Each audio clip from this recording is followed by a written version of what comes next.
नमस्कार दोस्तों, स्वागत है आप सभी का फिर से आपके अपने YouTube चैनल जॉब की बातें पे। मैं हूं हरीश पवार और आज मैं आपके बीच में लेके आया हूं एक नई भर्ती के बारे में जानकारी। भर्ती है दोस्तों, उत्तराखंड सरकार के अलग अलग विभागों में ड्राइवर की वैकेंसी निकली है। वाहन चालक की जो वैकेंसी निकली है उसके बारे में पूरी जानकारी लेके आया हूँ। दोस्तों वीडियो को शुरू करो उससे पहले मैं आपसे रिक्वेस्ट करता हूँ, अगर आप चैनल पर नए हैं तो चैनल को सब्सक्राइब जरूर करिए, और अगर आप हमारे पुराने श्रोता हैं तो जरूर आप चैनल को भी सब्सक्राइब करने का कष्ट करें। तो चलो दोस्तों वीडियो को शुरू करते हैं। सबसे पहले दोस्तों पहले मैं आपको एक बात क्लियर कर दूं, क्या ये भर्ती आउटसोर्स के माध्यम से है जिसके बारे में मैं आपको बता रहा हूँ? तो बिल्कुल नहीं। ये भर्ती जो है उत्तराखंड सरकार की पूर्णतः सरकारी वैकेंसी है। तो इसका जो प्रोसेस होगा ये आउटसोर्स की तरह नहीं होगा। इसका जो प्रोसेस है ये बिल्कुल सरकारी पद की तरह ही होगा। तो अब इसका प्रोसेस क्या है तो ये मैं आपको सारी जानकारी वीडियो में देता हूँ। तो चलो दोस्तों शुरू करते हैं। सबसे पहले दोस्तों विज्ञापन विज्ञापन जो प्रकाशन की तिथि है वो 10 अप्रैल है। कल के दिन इसका विज्ञापन निकला था। ऑनलाइन आवेदन जो फॉर्म भरे जाएंगे, इसका जो 17 अप्रैल 2026 से इसके फॉर्म ऑनलाइन भरने शुरू हो जाएंगे। यूके ट्रिपल एस सी के लिंक वेबसाइट पे जाके इसका आप फॉर्म भरेंगे, लिंक हम आपको डिस्क्रिप्शन बॉक्स में दे देंगे, वहां से भी आप देख सकते हैं। इसके जो फॉर्म भरने की लास्ट डेट है वो 7 मई 2026 को। तो 17 अप्रैल से फॉर्म शुरू होंगे भरने, 7 मई 2026 को फॉर्म की लास्ट डेट है। अगर आप इस दौरान फॉर्म भरते हैं और कोई फॉर्म गलत हो जाता है तो आपको करेक्शन करना है। तो 11 मई से लेकर 13 मई के बीच में करेक्शन कर सकते हैं। कुछ गलती होगी फॉर्म भरने में तो उसको सही कर सकते हैं। लिखित परीक्षा की तिथि जो होगी 21 जून 2026 है। तो 21 जून 2026 को एग्जाम होगा। 8वीं पास जो लोग हैं उनके लिए ये भर्ती है। तो 21 जून 2026 को इससे क्या एग्जाम है। इसके बाद दोस्तों बात करते हैं कि इसमें जो इनकी लेवल 3 की भर्ती है, ये ड्राइवर की जो भर्ती है, वाहन चालक ड्राइवर की जो भर्ती है, इसका जो सैलरी का वो है प्रोसेस है, लेवल 3 भर्ती है। तो 21,700 से लेकर 69,100 रुपये तक इनका जो वेतनमान है, ये उनका प्रोसेस है। तो सैलरी आपने देख ली कि लेवल 3 की सैलरी इसमें दे दी गई है, मतलब दी जाएगी। इसके अलावा दोस्तों बात करते हैं इसमें कौन कौन से पद, किस किस विभाग में कितने पद हैं, यानी कि ड्राइवर के कितने पद खाली है। तो आपको दिख रहा होगा एक पद ये नैनीताल में है, वाहन चालक राज्य विधिक सेवा प्राधिकरण। वाहन चालक राज्य कर विभाग में 16 पद खाली है। वाहन चालक कारागार उत्तराखंड 9 पद खाली है। वाहन चालक समाज कल्याण विभाग उत्तराखंड 9 पद खाली है। सारे पद ड्राइवर के खाली है। इन अलग अलग विभागों में इतने पद खाली है, तो इन्हीं के लिए ये भर्ती होने जा रही है।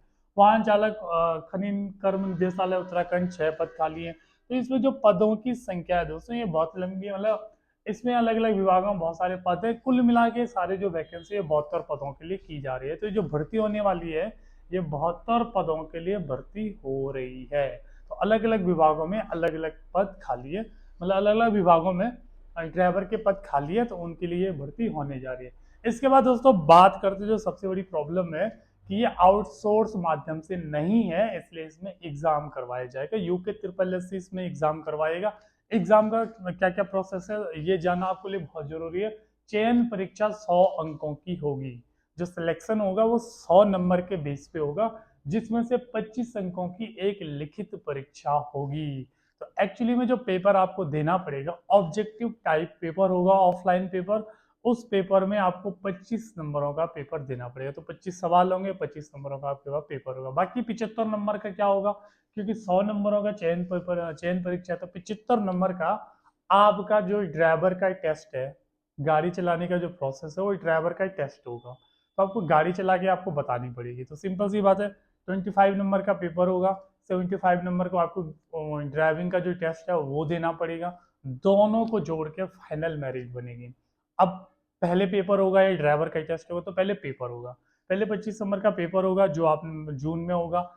जितने पद खाली हैं उसके 6 गुना सिलेक्शन किया जाएगा, और उसके बाद ड्राइवर और टेस्ट को जोड़ के और ये लिखित परीक्षा के 25 नंबर को जोड़ के फाइनल मेरिट बनेगी। तो पहले 25 नंबर का एग्जाम होगा, जिसमें लिखा गया है कि 30 मिनट की एक समयावधि में एक पेपर होगा। यानी 25 नंबर के पेपर को 30 मिनट का टाइम दिया जाएगा कि आधे घंटे में ये 25 नंबर का पेपर आप पूरा कर लो। उसके बाद दोस्तों इसमें क्या होगा, इसमें लिखा हुआ कि वस्तुनिष्ठ प्रकार के बहुविकल्पीय यानी ऑब्जेक्टिव टाइप का आपका इसमें पहले पेपर होने वाला है। तो सिंपल सी बात है, 100 नंबर में आपका सिलेक्शन होने वाला, 25 नंबर का पहले पेपर देना है, फिर 75 नंबर का कोई ड्राइविंग का टेस्ट देना है। तो ये इन्होंने इसमें प्रोसेस बता रखा है। इसमें लिखित लिखित प्रतियोगी परीक्षा में उत्तीर्ण अभ्यर्थियों को लिखित प्रतियोगी परीक्षा की प्रवेशिका सूची से एक पद के सापेक्ष 6 गुना अभ्यर्थियों को क्या किया जाएगा, वाहन चालक परीक्षा यानी ड्राइविंग टेस्ट हेतु आमंत्रित किया जाएगा। तो 6 गुना लोगों को बुलाया जाएगा, फिर उनका ड्राइविंग टेस्ट होगा 75 नंबर का, उसमें से उनको नंबर मिलेगी, दोनों नंबरों को जोड़कर फाइनल सिलेक्शन होने वाला है। ये उनका एग्जाम का प्रोसेस है। अब एग्जाम का मैं आपको 25 नंबर का जो एग्जाम है ना उसका पैटर्न बता देता हूँ। ये लिखा है मोटरयान अधिनियम, लिखा है केंद्रीय मोटरयान नियमावली, लिखा है मोटरयान विनियम, लिखा है मोटरयान रखरखाव, लिखा हुआ स्वास्थ्य एवं स्वच्छता लिखा हुआ है। तो ये पेपर 15 हो गया। 5 अंक का आपका राष्ट्रीय समसामयिकी एवं सामान्य ज्ञान है, यानी कि इसमें सामान्य ज्ञान के सवाल भी आएंगे। और 5 नंबर का भूगोल, इतिहास, कला, संस्कृति, अर्थव्यवस्था, पर्यटन, पर्यावरण एवं परिवहन। 5 नंबर के लिए आपको इतना पढ़ना पड़ेगा। तो दोस्तों 15 नंबर का आपके मोटर अधिनियम से सवाल आएंगे, 5 नंबर का सामान्य ज्ञान से आएंगे, और 5 नंबर का आपके भूगोल, इतिहास, कला और यहाँ से आएंगे। तो कुल मिलाकर 25 नंबर का आपका पेपर का सिलेबस है। आप इसका स्क्रीनशॉट लेके देख सकते हैं, ठीक है ना दोस्तों। तो एग्जाम के बाद बात करते हैं दोस्तों, इसकी जो फॉर्म भरे जाएंगे, यूपी ट्रिपल एस सी की वेबसाइट पे इसके फॉर्म भरे जाएंगे। तो फॉर्म भरते वक्त आपको इसकी फीस भी देनी पड़ेगी। तो फीस देनी, तो कितनी फीस देनी है, इसमें लिखा होगा कि जनरल कैटेगरी और ओबीसी वालों के लिए 300 रुपये फीस है, SC ST और EWS वालों के लिए 150 रुपये फीस है, इसके अलावा दिव्यांग के लिए 150 रुपये फीस है। तो इनका फीस का प्रोसेस है, जब आप फॉर्म को ऑनलाइन भरेंगे तो इतनी इसकी फीस ऑनलाइन लगने वाली है। इसके बाद दोस्तों बात करते हैं आयु की। 8 पास वालों के लिए भर्ती है, तो एज कितनी होगी, तो एज की बात करते हैं दोस्तों। मिनिमम 18 साल और मैक्सिमम 42 साल। तो मिनिमम 18 साल लिखी हुई है और मैक्सिमम 42 साल, यानी आप 18 साल से 42 साल के बीच होने चाहिए। लेकिन एक प्रॉब्लम है, आज के हिसाब से मत गिनना आप अपनी एज को, आप एज गिनना 1 जुलाई 2026 के हिसाब से, जो आने वाला जुलाई है। तो 1 जुलाई 2026 को क्या आप कम से कम 18 साल के हो गए हैं, पहली बात तो ये। क्या आप उस दिन 42 साल से ज्यादा के हो गए हैं, अगर आप 42 साल से ज्यादा के हैं तो भी आप एलिजिबल नहीं है, और उस दिन अगर आप 18 साल से कम है तो भी एलिजिबल नहीं। तो आपको एज अपनी 1 जुलाई 2026 के हिसाब से गिननी है, काउंट करनी है। दूसरे हिसाब से आप ऐसे में भी देख लो, इन्होंने कहा है कि यदि आपका जन्म 1 जुलाई 2008 के बाद हुआ है, यानी अगर आपका डेट ऑफ बर्थ 2 जुलाई 2008 है तो आप एलिजिबल नहीं हो। 1 जुलाई 2008 के बाद और 2 जुलाई 1984 से पहले वाले एलिजिबल नहीं है। अगर आपका जन्म 1 जुलाई 1984 को हुआ है तो भी आप एलिजिबल नहीं है। तो आपकी डेट ऑफ बर्थ इनके बीच होनी चाहिए, किनके बीच, 2 जुलाई 1984 से लेकर 1 जुलाई 2000 2 जुलाई 1984 से लेकर 1 जुलाई 2005 के बीच। अच्छा ऐसा लिखा है यहाँ, 2 जुलाई 1984 से लेकर 1 जुलाई 2008 के बीच आपकी डेट ऑफ बर्थ होनी चाहिए। तो ये इन्होंने लिखा। अन्य सभी पदों हेतु अभ्यर्थी को आयु, इसमें ये लिखा होता परिवर्तन, उत्तराखंड राज्य विधिक सेवा प्राधिकरण नैनीताल एवं प्रवर्तन चालक परिवहन विभाग उत्तराखंड के लिए है 18 से 42 साल। अन्य सभी पदों हेतु आयु 21 साल से 42 साल है। तो इनमें अलग अलग विभागों के जो पद निकले हैं, मैंने जो आपको लिस्ट बताई थी उसमें अगर आप उत्तराखंड राज्य विधिक सेवा प्राधिकरण और प्रवर्तन चालक को छोड़ दें तो बाकी सबके लिए 21 साल से 42 साल के बीच आपकी एज होनी चाहिए। अब ये जो 21 साल से 42 साल या 18 साल से 42 साल है, इसको आप 1 जुलाई 2026 के हिसाब से गिन लेना। उस दिन आपकी कम से कम 18 से 42, 21 से 42 होनी चाहिए। तो ये एज की बात हो रही है।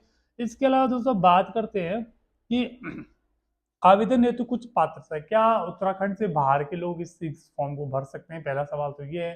तो इसका जवाब इन्होंने इसमें दे रखा है कि अभ्यर्थी का उत्तराखंड राज्य में स्थित किसी भी सेवायोजन कार्यालय में प्रमाण पत्र होना चाहिए, यानी कि किसी भी एम्प्लॉयमेंट ऑफिस में नाम दर्ज होना चाहिए, या उत्तराखंड का मूल निवास, स्थायी निवास होना चाहिए उत्तराखंड का, या उत्तराखंड में आपने हाई स्कूल या इंटरमीडिएट परीक्षा पास करी हो।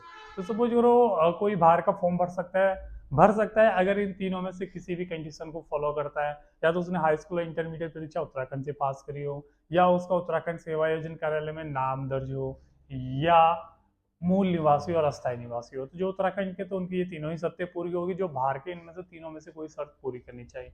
इसके अलावा दोस्तों फॉर्म भरने के लिए क्या क्या चीज़ें चाहिए, तो आपको अपने, अगर आप 8th बेस पे भर रहे हैं तो कम से, सपोज जो केवल 8 पास ही है, क्योंकि भर्ती 8 पास वालों की, तो 8 की मार्कशीट होनी चाहिए।